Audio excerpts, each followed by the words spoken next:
1974 batch के IFS officer रहे हरदीप पुरी फिलहाल भारत सरकार में पेट्रोलियम एवं प्राकृतिक गैस और आवास एवं शहरी विकास मंत्रालय की कमान संभाल रहे हैं। रूस यूक्रेन युद्ध के बीच जब कच्चे तेल की कीमत एक वैश्विक समस्या है, ऐसे वक्त में देश में तेल आपूर्ति और कीमत को स्थिर बनाए रखने की जिम्मेदारी हरदीप पुरी के कंधों पर है। युद्ध के दौरान चलाए गए ऑपरेशन गंगा में भी हरदीप पुरी ने अहम किरदार निभाया और यूरोप जाकर करीब 6,500 से ज्यादा भारतीय छात्रों को सुरक्षित घर पहुंचाया। दुनिया के कई देशों में भारत के राजदूत रह चुके हरदीप पुरी संयुक्त राष्ट्र में भारत के स्थायी प्रतिनिधि भी रह चुके हैं। तो जोरदार तालियों से स्वागत करिए मंच पर हरदीप सिंह पुरी जी का। और मैं चाहूंगी कि एग्जीक्यूटिव एडिटर आदित्य राजकौल मंच पर उन्हें लेकर आए और इस सेशन को आगे बढ़ाएं। Thank you.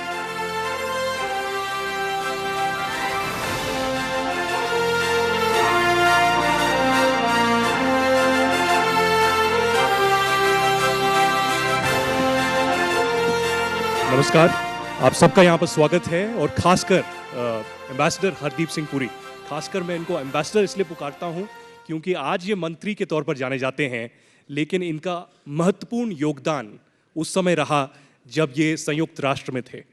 और आज TV9 नेटवर्क बहुत खुश है कि बिजी शेड्यूल के होते हुए भी वो यहाँ पर हमारे बीच आए। बहुत बहुत धन्यवाद। इंक्लूसिव इंडिया की हम बात कर रहे हैं आज, लेकिन I want to begin by asking you that you've seen Prime Minister Narendra Modi as an insider and as an outsider as well. And you've served in different capacities in different governments as well.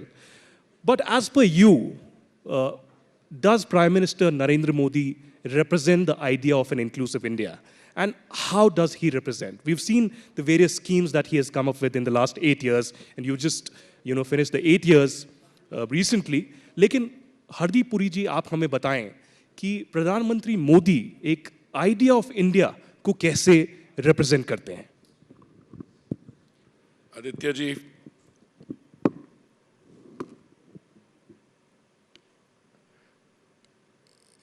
Political slogans जो होते हैं, अब अगर आप उनको analyse करिए, left, right, inclusive, these become buzzwords.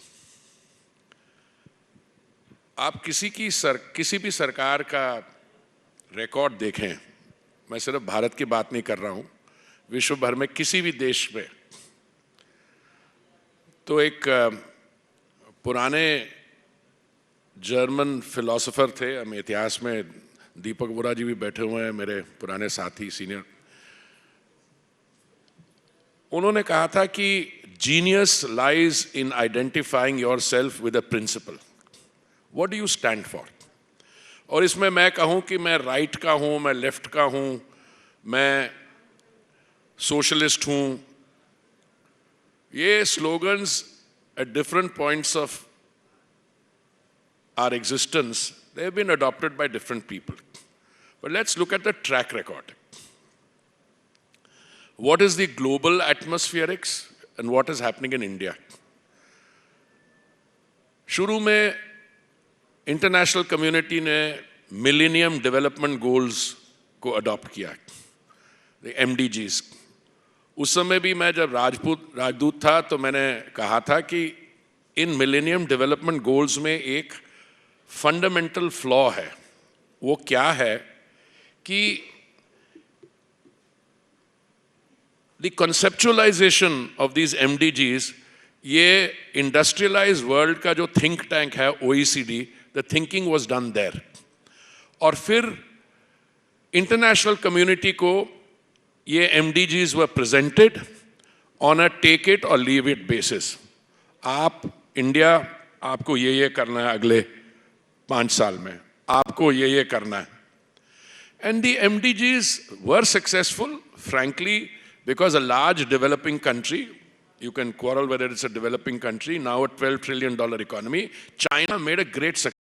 It lifted hundreds of millions of people out of poverty with some help from India, Nigeria, South Africa and others. जब sustainable development goals की बात आई तो हमने ये कहा कि इनकी जो कंसेप्चुअलाइजेशन है has to be from ground bottom up. आपको स्टेक होल्डर से बात करनी पड़ेगी। तो यूनाइटेड नेशंस ने जो सस्टेनेबल डेवलपमेंट गोल्स अडॉप्ट किए, उनकी फिलॉसफी क्या थी? To the farthest first, most inclusive. वो अडॉप्ट हुए शायद सितंबर 2016 में, पर माननीय प्रधानमंत्री जी ने दायित्व संभाला मई 2014 में।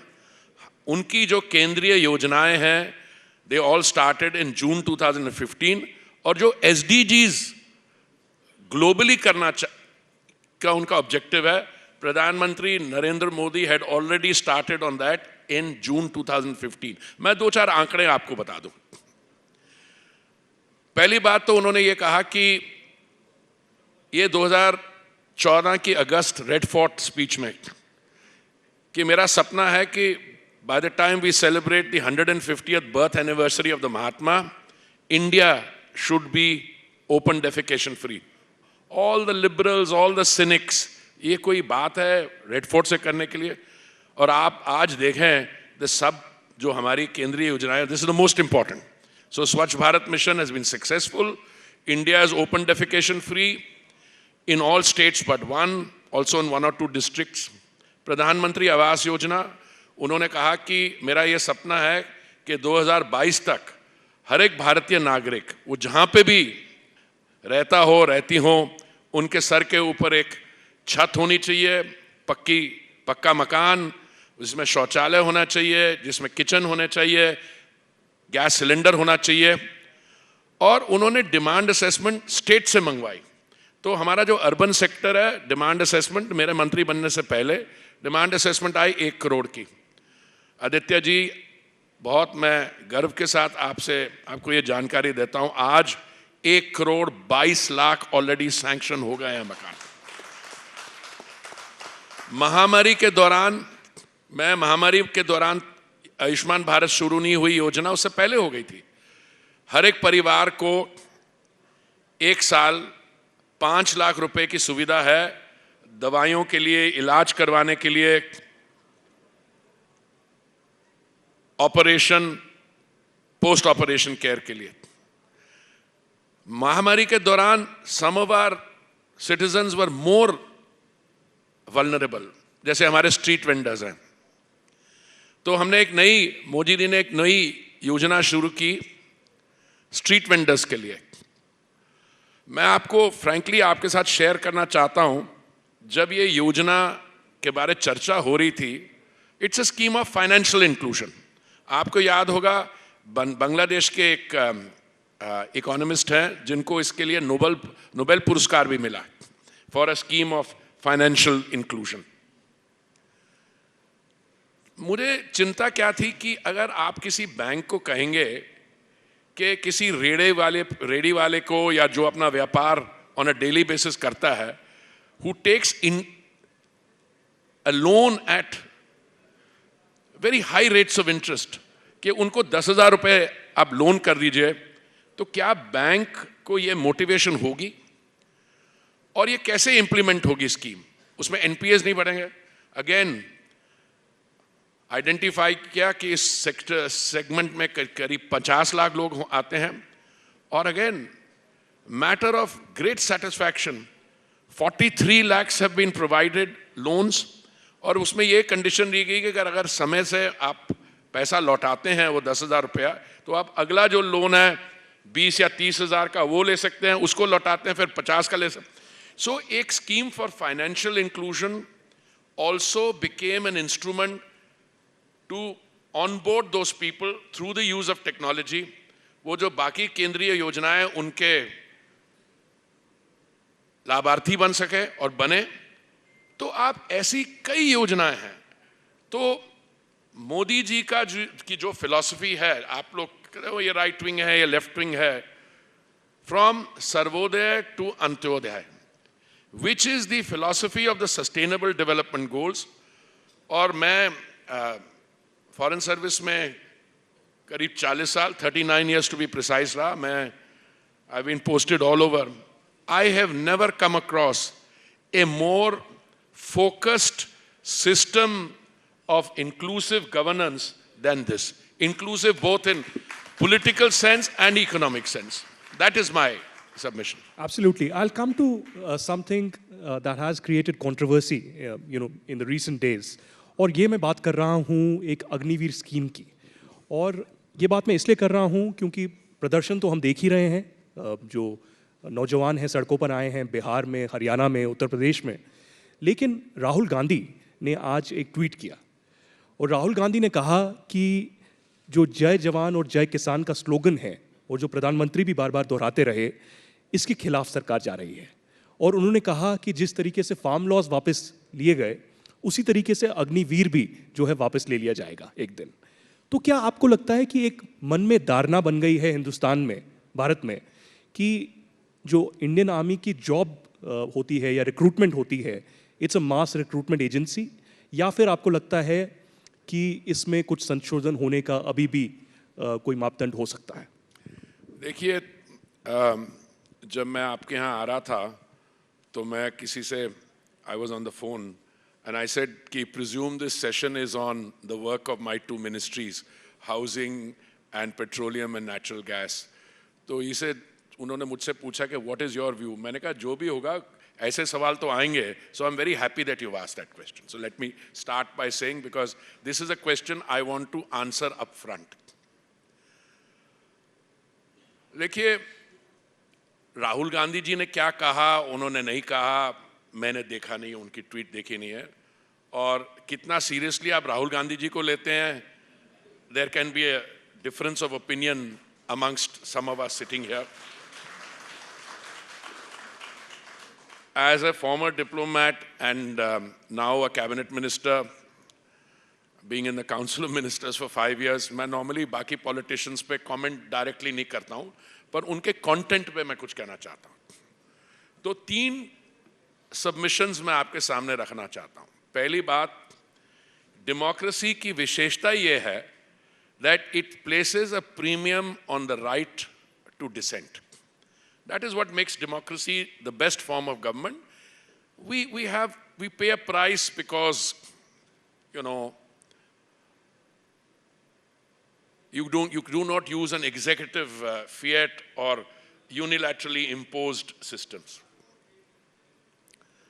But in any part of the world, and my last 5 years were in the United States, I was in New York.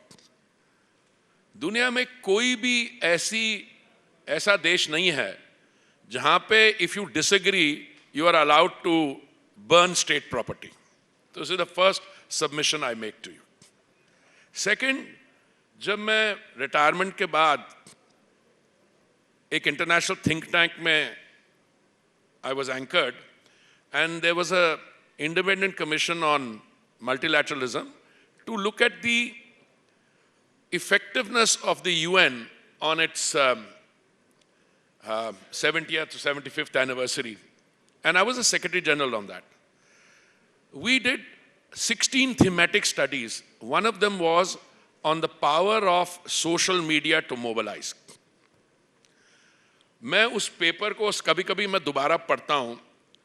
आपको कहीं आग लगानी हो, you start with one false narrative, और उसके बाद अगर उसमें आपके पास टूल किट हो या कुछ हो, आप बढ़िया से बढ़िया स्कीम को आप विशिएट कर सकते हैं थ्रू फॉल्स नैरेटिव्स.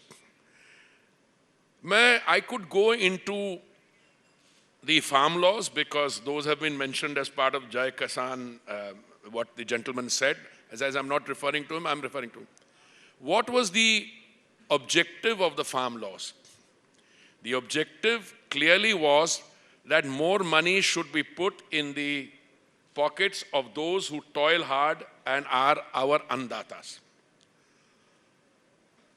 और भ्रम क्या फैलाया गया, झूठ क्या फैलाया गया कि फार्म लॉज, ये 3 कानून के आने से एमएसपी बंद हो जाएगी, प्रोक्योरमेंट बंद हो जाएगी.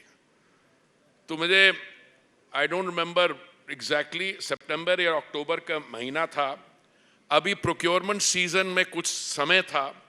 Government decided to advance the procurement. Just look at the record. The MSP procurement was higher than previous years. It was higher than what was targeted, and all records were broken. So all those who said कि MSP would be withdrawn or procurement or mandis will be abolished, ये किसने कहा था? Mandis भी वही है, procurement भी हो रही है, and procurement is taking place at a record level. अभी कुछ ऐसे हमारे मित्र हैं, खास करके पंजाब से, वो कहते हैं कि we have made a big mistake. Government is being correct. ये रिफॉर्म करने की रिस्पॉन्सिबिलिटी या सुधार लाने की रिस्पॉन्सिबिलिटी किसको होती है? Either it should come from within us and we should demand that kind of change or reform, or somebody has to do the forward thinking and get it done. Anyway, my idea is not to belabor the point on the farm laws, but the Prime Minister decided at that stage that this was an agitation which was being taken over by all kinds of people who had nothing to do with farm laws. Whether it's a gentleman in Western UP or elsewhere, ये farm laws की बात ही नहीं रही, कहीं और जा रही थी. अभी आप इस पे आइए. मैं तो रक्षा मंत्रालय में मैंने 3 साल बिताए हैं. मैं जॉइंट सेक्रेटरी था. I know a little bit about recruitment. I also know a little bit about what is required about the armed forces. 2 साल रिक्रूटमेंट नहीं हो पाई. क्यों? क्योंकि महामारी के दौरान. All right.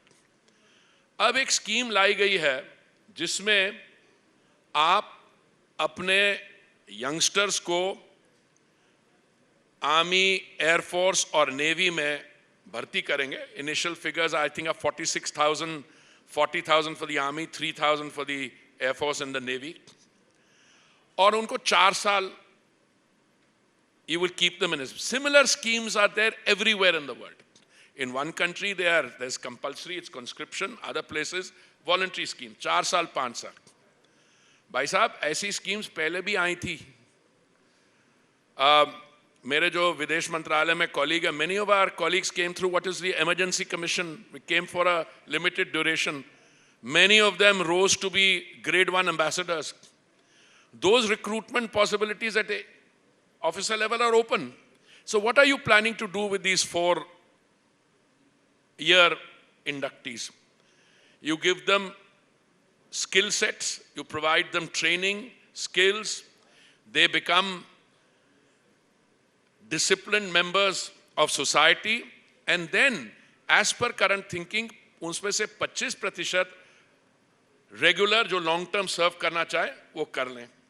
और माननीय गृह मंत्री जी ने यह भी कहा है उनके बाकी जो हैं they will be given an opportunity to join the central paramilitary forces or others.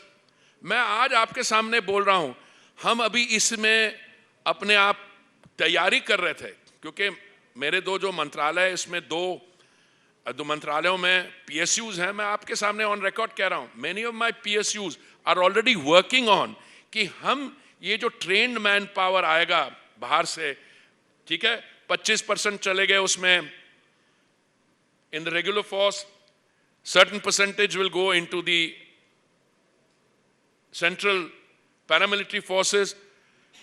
Rest of us can use those skill sets in the PSU, especially those ones which are large, and utilize them. So here is a brilliant scheme in the making. But आप अपना आपकी एक वो क्या है कि उसको कहते हैं इन्फोर्समेंट डायरेक्टरेट, वहाँ हियरिंग सही नहीं चल रही तो आपने दिल्ली के सड़कों पे दंगा करवा दिया, बाकी जगह करवा दिया, बाकी आपका वो नहीं हो रहा. सो ये आप राजनीतिक रोटियां किस पे सेक रहे हैं? हमारे जो यूथ के उनके फ्यूचर पे. अच्छा मेरे को ये बताइए, I am not in the decision making part, but would you if you were to run an outfit like to recruit somebody who easily falls prey to encouragement to indulge in arson and looting and burning of government property? Now, you asked a very interesting question and I want to come back to it. Do you view the army, what do you want in the army? You want a situation where the army is a place where with great pride, people from my state, Punjab, Himachal, these are the people who send people to the army. This, with great pride, they will serve, acquire skills. Many of them may not want to be around for 20 years. जब मैं joint secretary navy था रक्षा मंत्रालय में, तो मुझे याद है सबसे बड़ा headache was people wanting to say voluntary retirement, हम जल्दी जाना चाहते हैं, बिकॉज सिवी स्ट्रीट और लाइफ आउटसाइड में offer you better prospect. So I think it's an excellent scheme. Without understanding it, ये हमारे पॉलिटिशियंस ने और कुछ लोगों ने जिनको आपने रेफरेंस किया, इन लोगों को मिसलीड करने की कोशिश की है. पर मुझे पूरा विश्वास है कि as we go along people will understand. और अगर हमारे में इसको समझाने में थोड़ी अगर कमी रहेगी, then we will reach out to people and give the sense of confidence that this is for the good of the youth. Hardeep ji, आप संयुक्त राष्ट्र में रहे, संयुक्त राष्ट्र में आप रहे, और उस वक्त भी आपने देखा, उस वक्त अलग सरकार थी, अभी अलग सरकार है, लेकिन जो इंक्लूसिव इंडिया की हम बात करते हैं, आपने क्या बदलाव देखा बाहर से? जब आप न्यूयॉर्क में थे, वहाँ पर उस वक्त प्रतिक्रिया क्या थी इंक्लूसिव इंडिया को लेकर, और आज मोदी जी के शासन में आप क्या बदलाव देखते हैं? क्योंकि मैं इसलिए पूछ रहा हूँ, एक नैरेटिव बाहर से डेवलप हो रहा है कि यहाँ पर भेदभाव हो रहा है माइनॉरिटीज़ के साथ. इसमें आप क्या कहेंगे? क्योंकि एक जो आप पिछले 2 महीने से कंट्रोवर्सी यहाँ पर देख रहे हैं मंत्री जी, वो है ज्ञानवापी के ऊपर, वो है ताजमहल के ऊपर, वो है कुतुब मीनार के ऊपर. तो क्या आपको लग रहा है ये कंट्रोवर्सीज बाहर से आ रही हैं, या आपको लगता है कि ये जो कंट्रोवर्सीज हैं, this goes against the idea of India? My friend, there's never any easy answer to the kind of question you're posing. And if I were to pose this question to you, आप भी यही जवाब देते, it's a bit of both. देखिए, आप हमारा post independence इतिहास देखिए. 75 साल एक गवर्निंग इलीट थी which did not believe in inclusive politics. वो जो मर्जी कहते रहे. गरीबी हटाओ एक स्लोगन था. उस स्लोगन को वो कभी फुलफिल इसलिए नहीं करना चाहते थे that it was a powerful potent in elections. मैं जब पंजाब में राजनीतिक थोड़ा काम मुझे दिया गया और मैं गया, I found the villages reasonably well to do there. And I compare that to some of the pocket boroughs जो कुछ हमारे सीनियर लीडर्स ने, उनकी फैमिलीज ने किया. वहां पे आप डेवलपमेंट कंपेयर करिए, there's a world of difference. Why? Because they never wanted development to take place. But there's a more fundamental reason. Aditya ji, जिन्होंने उनको पेट्रनेज दी, वो तो राजनीतिक सिस्टम में उनकी रेलेवेंस कम हो गई. पर ये जो लोग हैं, I don't know whether they draw their inspiration from some figure outside. People have mentioned George Soros and all that. I know Mr. Soros. I don't know whether that's true and whether there is something like that going on. But what I can tell you is, if you genuinely believe in the development of your brothers and sisters and you have an ability to influence, then you should be supporting inclusive things. महामारी के दौरान मोदी जी की सरकार ने 80 करोड़ लोगों को दिन का 3 समय का खाना पहुंचवाया. Tell me any other government in the world which has fed 800 million people and continues to do that. Number one. 2004 और 14 के बीच में जो हमारी वैक्सीन मैन्युफैक्चरिंग कैपेसिटी थी, आप कह रहे बाहर से ये आई है या अंदर से आई है. मुझे याद है वो जो एक पब्लिक सेक्टर में वैक्सीन मैन्युफैक्चरिंग फैसिलिटी थी, पिछली सरकार ने उसको बंद कर दिया. जब महामारी के we were at the height, तो भाई साहब वो युवा नेता जिनकी आप बात कर रहे हैं, उन्होंने क्या कहा, मोदी जी हमारी बच्चों की वैक्सीन कहाँ है. तो मेरे जैसे पॉलिटिकल कार्यकर्ताओं ने कहा, भाई साहब वो राजस्थान में तो उन्होंने कूड़े के उसमें डाल दी और पंजाब में आपकी जो सरकार है उसमें मुनाफाखोरी कर रही है. But the facts speak for themselves. What are the facts? We have been able to produce, as of yesterday, I was in some program, about 1.93 billion vaccine doses and distributed free, almost. So the Congress party, I'm sorry I'm taking the name because you are doing, where have these dangas taken place on Agneepath? In some of the states run by the opposition, and some not also so. But have these dangas taken place in states which give make the maximum contribution to the armed forces? It's a very interesting analysis which we should undertake. Take the top 4 states which contribute to the armed forces. वहां तो नहीं हुआ वहां पे। अच्छा, उन्होंने कहा कि हम तैयारी कर रहे थे, वो भी आप सरकार ने वो जो रिक्रूटमेंट एज है 21 से 23 कर दी। अगर उन्होंने कहा बाकी, हमने कहा रिजर्वेशंस भी कर दिया। मेरी आपको सबमिशन ये है कि आप पॉलिटिकली मोटिवेटेड डिसेंट, आज स्थिति यह है कि उस राजनीतिक दल को 2014 और 2019 के जो चुनाव थे उन दोनों में मिला के उनके लोकसभा में 100 सीट नहीं बनती, और आगे जाते मैं समझता हूं उसको उनकी स्थिति में सुधार आने की भी संभावना मुझे नहीं लगती। अभी भी आप देखिए जो राज्यसभा के चुनाव हुए हैं, वेयर पता नहीं उस टिकट्स किस बेस पे बांटे और क्या है, but political momentum goes in the direction where people feel secure and they think that there is delivery of goods and services. So these are diversions, politically motivated and manipulated and engineered. But at the end of the day, as we say, the mass is wiser and more constant. People will see through this and we will be able to measure it. And it's a form of opposition because you don't have the strength of arguments. Hardeep ji, थोड़ा सा मुद्दे से हटकर मैं बात पूछना चाहूँगा। I hope you would answer. आज सुबह आपने टीवी पे देखा होगा कि काबुल में एक टेररिस्ट अटैक हुआ और एक गुरुद्वारे के ऊपर हुआ। कती परवाना गुरुद्वारा का नाम है, और वहाँ पर अभी मुझे खबर आ रही है, मेरे प्रोड्यूसर्स ने मुझे बताया कि एक सिख की वहाँ मृत्यु हो गई है, और जो अहमद वहाँ के सुरक्षा कर्मी थे उनकी भी मृत्यु हो गई है। और अभी तालिबान के बीच में और ISKP के बीच में मुठभेड़ जारी है, और कह रहे हैं कि 10 से 25 सिख और हिंदू अभी भी गुरुद्वारे के अंदर हैं। आप इस पे क्या कहना चाहेंगे? आदित्य जी, मैं क्या कहूँ, these are deeply disturbing reports, और मैं सुबह से देख रहा हूँ based on a statement which has been put out by the विदेश मंत्रालय, और मुझे जो पब्लिक डोमेन में जो जानकारी जहां मिल रही है, ये 11th डिस्ट्रिक्ट में गुरुद्वारा है काबुल में, उसमें एक सिक्योरिटी गार्ड है, अहमद शायद उनका नाम, he has lost his life and this was an attack by what is being claimed is ISI sponsored or ISI personnel and the security forces which would be Taliban in this case. There's crossfire. उस गुरुद्वारा साहिब में 40 के करीब, 35 से 40 के करीब हमारे devotees बहन भाई थे। 15 or so I think managed to escape according to what is there, but it is feared that some of them are still trapped there. So it's deeply disturbing. The people who have carried out this attack need to do some introspection. What do you gain by launching an attack on innocent people in a place of worship?